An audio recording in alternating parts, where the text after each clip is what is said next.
Yeah, right. Yeah. And what about some of the other militiamen? Who? The militias, like the Janjaweed, were all like actors, basically. From South Africa? No, they're from Middle East. Yeah, only the Sudanese were basically non-actors. Right. Yeah, so, but they were quite convincing, I think, how they played what they lived through, basically. I wanted to ask about that too. Were everything they said in those interviews, was that basically improvised? Was that the people, the refugees, were just basically telling their own story, or were those lines scripted in any way? No, that we had like, basically the idea was that the actors prepare themselves as journalists, and they will ask like the Sudanese basically how they, what they actually experienced. Yeah, so because it would be senseless that the Sudanese would learn lines or something. Yeah, so I think it played out better this way. So those were, in a sense, even though it's a fictional movie, those interviews were almost like documentary interviews then with those. Yeah, whereas that one woman got totally, like where she broke down, like where she said her whole family got killed. It happened to her. Right. I think she actually left South Africa. She's not in South Africa anymore. So, yeah. Mm. So, as of yet, you don't have a release date for the movie, or you don't have distribution? No, we work. This is the thing. Like, I basically work on a bigger theatrical release. We get some screenings with Stan Canada, what I said, and we made a screening in San Diego, and we have a few supporting universities, and I have various distributors, but they all have no money. You know, it's like the thing. Like, we get you one screen in New York. So because nobody has the P&A money, what you need now to release a movie. The interesting thing is that Hotel Rwanda or Last King of Scotland, they all were successful. And the funny thing is that nobody believes in movies about that subject matter. Or, I don't know. Yeah, so it's a little a strange situation. But back to the main point we are here. I think that the situation is still ongoing, and then you have, like today, Obama making a big speech and gets a Peace Nobel Prize. It's kind of it makes me very aggressive, you know. Like I'm absolutely, let's say, not only unhappy with the situation. I think that the NATO and the UN, basically, including myself, this is the reason I made the movie, that we all push the information away from us every single day we are alive, basically, and we don't, and we fail. You know, for me a point is, even if Afghanistan or Iraq happens, if children getting impaled, and we know it, and we don't stop it, then we are criminals. And this is what I personally think, that there is a senseless war in Iraq, and maybe a senseless war in Afghanistan, and here you have a massive crime going on for 5-6 years, what you could stop with like minimal investments. This is not so expensive like an Iraq war or Afghanistan war, and we just watch it and we do nothing. But I hope maybe some of you have to say something about that subject matter also. Yeah.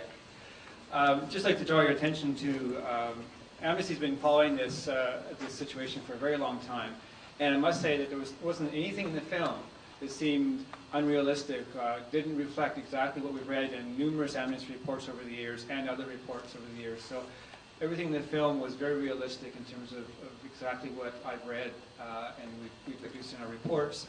Our Secretary General, Alex Neave, has been in Chad a couple of times, actually 3 times, interviewing the refugees that have fled across the border into Chad, and the kind of harassment and continuing attacks that they're facing even outside the borders with Darfur. So I do encourage you to, if you are interested in this issue, to have a look in the websites, including amnesty.ca. And we've recently issued a couple of reports I want to draw attention to. One called Empty Promises on Darfur, International Community Fails to Deliver. And you saw the limited efforts of the African Union there. There is now, of course, the African Union United Nations Joint Force, hybrid force in Darfur. They're still short about 7,000 personnel from what they've been promised by a variety of governments. So we are calling on each and every one of us to talk to our MPs, to our government about supplying more troops, more equipment, and other kinds of personnel, and to push other countries to do the same. So I think that's my slight commercial for Amnesty, but I do encourage you to talk to your MP. If what you saw on the screen outrages you, if you're outraged by what you saw on the screen, please do talk to your MP and push Canada to do more than it's doing. Don touched on a really important point. It's so honest what was displayed on the film, which is really rare when it comes to Darfur, because a lot of filmmakers and a lot of journalists won't go into the actual gruesome part of the conflict. And because of that, you don't get to see what's happening. And no outsiders are actually allowed into Darfur. The government doesn't allow foreigners into their country, and they've actually started expelling international organizations. So what we do have are reports from refugees who've made it over to Chad. And some of the things you saw are gruesome, but they do more gruesome things than that. There are reports of rape of young babies. Sometimes they will cut off the genitalia of males to torture them before they kill them. And sometimes, like you see, they'll put the children in huts and burn them to death out of pure pleasure. There's no point to it. And I work in the government, I guess, on this issue, and not to speak on a party line, but it is something that's ongoing. And to be honest, it's something that our government doesn't take seriously. And when I say our government, I don't only mean the Conservatives, because the Liberals were in power when this crisis started. And the reason for this is because a lot of people no longer pay attention to it. It's been going on for so long, people are losing interest. And so almost at these types of events, you're kind of preaching to the converted already. So what needs to happen is more and more people need to get involved in this. So if you're interested in this, learn about it and let people know. And if you guys want to learn about an action which you can take in the next 5 minutes, how many people here have cell phones on them in their pockets here? If you call 1-800-GENOCIDE from your phone right after this, Stand Canada has created a fantastic system. It'll link you to the Prime Minister's office, and you can leave a message on his machine about how you feel about this issue, and it's a completely free service, and I think you get connected to 2 other ministers as well. It's free, and it's something you can do. And today is December the 10th, which is International Human Rights Day. So 61 years ago today, a group of individuals created our Universal Declaration of Human Rights. So today, unlike any other day, is a great day to kind of write a letter to your MP, or tomorrow call them, because if it's an issue that's important to you, it's an issue that should be important to them, and just let people know what's happening. That organization is called STAND, S-T-A-N-D? Yeah, so Stand Canada, they're not here today, but it's called Students Standing Up Against Genocide, I think. Students. It doesn't fit the acronym, but it's called STAND. Stand Canada, and they're fantastic. The Canadian Students for Darfur are here, they're the ones who organized this.